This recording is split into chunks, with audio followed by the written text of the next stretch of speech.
nukautų ir buvo nepilni, kaip sakyti, etatai buvo karininkų, tai tada buvo pati didžiausia laida suorganizuota. Tada suplaukė daug, reiškia, moksleivių, reiškia, tiesiog iš mokyklų suolo, reiškia, taip kaip mes ėjom iš mokyklų suolo, ėjom į frontą, o tie kiti atėjo iš mokyklų suolo, atėjo į karo mokyklą, jau jie nebuvo parako ragavę. Tai buvo apie 700 kandidatų mūsų laidoj, tai buvo priimta 409 rodos. Baigiam 209, per pusę nubirėję. Reiškia, buvo labai, kursas buvo sutrumpintas iki 13 mėnesių, bet buvo platus kaip taikos metų kursas. Užtat, reiškia, turėjom gana sunkų mokslą.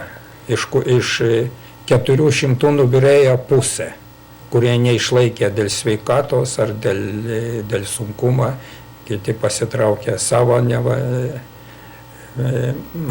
norų, kitus pašalino mokyklos vadovybė. Ar tie, kur stojo į karo mokyklą, turėjo būti jau gimnazijoje? Turėjo būti baigę arba ne mažiau 6 klasių. Tai čia buvo savotiškos rūšies aukštasis mokslas Lietuvoje, karo mokykla? Nu, tas nebuvo aukštasis mokslas, bendro lavinimo nebuvo duodama, reiškia taip. Ir paskui kokias pareigas teko eiti baigus karo mokyklą? Nu, tai baigus aš patekau į 5 pėstininkų pulką. Buvau šitas paskui mokamos kopos karininkas vyresnis.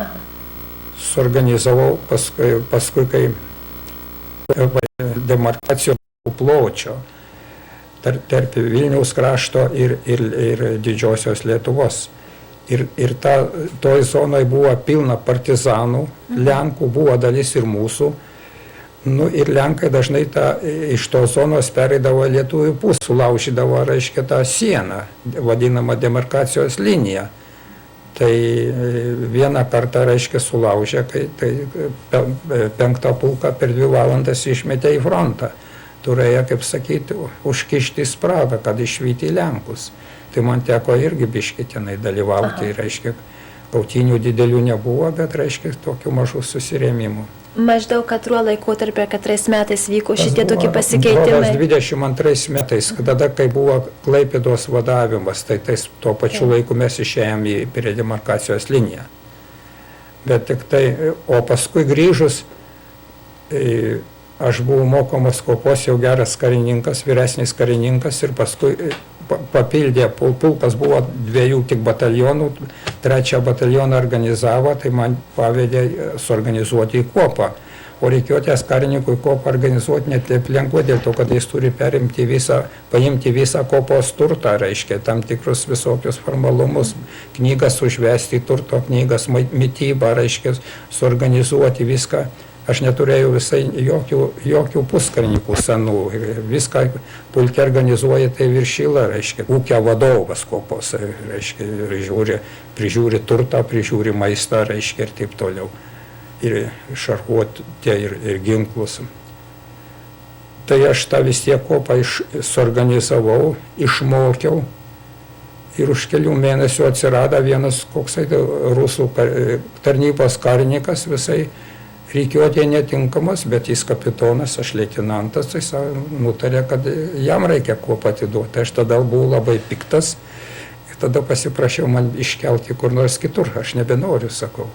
Visą laiką jis sėdi tupi raštinėje, o aš, reiškia, laidau gerklę, reiškia, mokinu kareivius. Tai tada man davė tokią raitų žvalgų komandą su 30 žmonių, nu, tai tenai biški vyresnės pareigos, bet ne kopos vado pareigos. Tai aš tenai kiek mėnesių pabuvęs, tai paskui aš jau pradėjau studijuoti universitete, o pulkas stovėjo Panemunėje, priemiesty, universitetas Kaune, vakarinės pamokos. Tai aš tada nutariau, kad man būtų geriau pačiam Kaune, reiškia, būti pačiam mieste. Tai aš tenai suradau pažįstamų ir persikėliau į kariuomenę vyriausiąjį štabą. Ir aš gavau to jau vietą aukštesnę ir gavau ten paskui pakelimą į kapitonus ir taip toliau. O dirbant vyriausiam štabe, su kokiam problemom susidurdavote, kas liečia visos Lietuvos kariuomenės padėtį, problemos ar konfliktai, ar kokie? Jeigu galėtumėt nušviesti, kaip dalykai atrodyti iš centro Lietuvos kariuomenės. Čia mes nušviesti irgi, tas buvo problemos sprendžiamas aukštose kariuomenės sferose, reiškia. Žemesni karininkai negalėjo tenai visko spręsti. Be abejo, bet gal visi girdėdavosi atgarsiai iš tų aukštesnių sferų, kam reiškia tokiuose. Jokių trinimusi nieko nebuvo, aš tarnavau operacijų skyriui, reiškia, kuris paruošia kautynių veiksmų planus, paskui man perkelia į informacijų skyrių, tas informacijų skyrius, tai antrasai skyrius vadinasi taip, kaip ir ten turėjo žvalgyba buvo ir tada jis buvo majoras. Majoro Raštikio žinioj, jis mane pasiėmė iš to skyriaus, kadangi aš biški daugiau buvau mokytas, kadangi jau universitetą buvau impusėjęs, o kiti, tai man paėmė tenai, reiškia, ir naudojo, davė, reiškia, tokias. Tas buvo, reiškia, ekonominiai skyrius, tai galima buvo tai panaudoti, kad buvo kur nors bankai eiti tarnauti, reiškia, civilinėje tarnyboje, pradėti viską nuo pradžios. Tai aš nutariau, kad aš turiu tada paimti teisę baigti. Tai aš turėjau tada, neturėjau lotynų kalbos, o teisė pas mus būtinai romėnų teisė reikalauja, reiškia, lotynų kalbos. Tai aš turėjau metus šėlus kalti, kol aš gimnazijos kursą išėjau lotynų kalbos, išlaikiau egzaminą, tai kad aš, reiškia, persivedžiau teisėjų skyrių. Tai aš per 2,5 metų baigiau teisėjų skyrių, tai kaip sakant, antrą diplomą. Tai paskui aš jau perėjau tarnauti į kariuomenės teismą, gavau vietą ir aš ištarnavau iki galo. Tai kitaip sakant, rikiuotės pulke išbuvau 5 metus, štabe maždaug 10 metų, ne 10, gal mažiau, o 5 metus, reiškia, kariuomenės teisme. Grįžtant trumpai prie savanorių temos, ar sakytumėt, kad daug savanorių, taip kaip jūs įėjote į kariuomenę ir paskui iš to jums pasidarė ir profesija, ir karjera? Karjeros niekas iš to nepadarė savanorių. Savanoriai atitarnavo, pasibaigė kovos ir išėjo iš kariuomenės.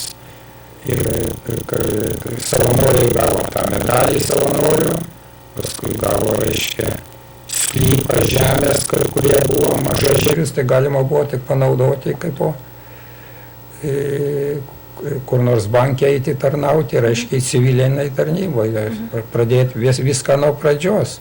Tai aš nutariau, kad aš turiu tada paimti teisę baigti.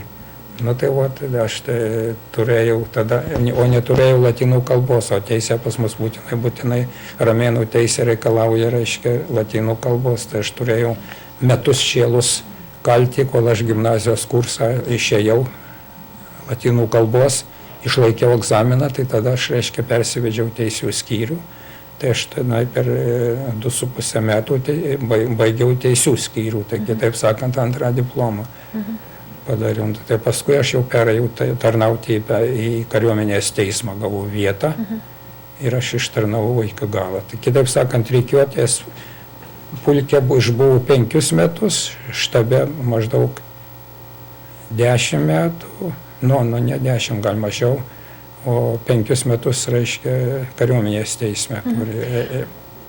Grįžtant trumpai prie savanorių temos, ar sakytumėt, kad daug savanorių, taip kaip jūs įėjote į kariuomenę ir paskui iš to jums pasidarė ir profesija, ir karjera?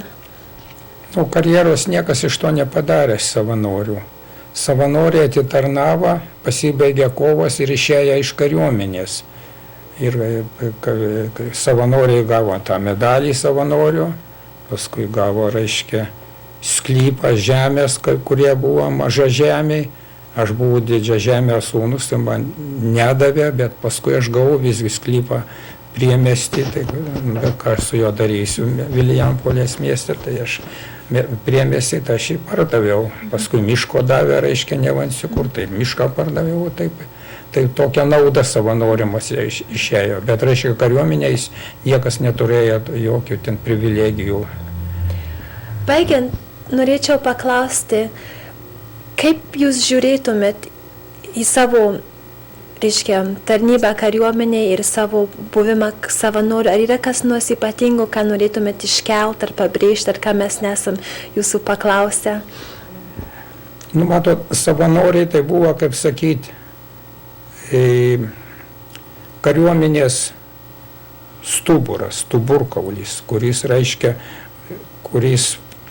kariuomeniai, apie kurį kariuomenė susikūrė. Vėliau buvo mobilizuoti žmonės ir, reiškia, o pradžią davė savanoriais. Be savanorių būtų Lietuva niekuomet nebūtų atvaduota. Tai to, kad nepriversi eiti į kariuomenę, į kautynės, jeigu neturi ko kaip sakyti, jos priversidarė, kai jau savanorius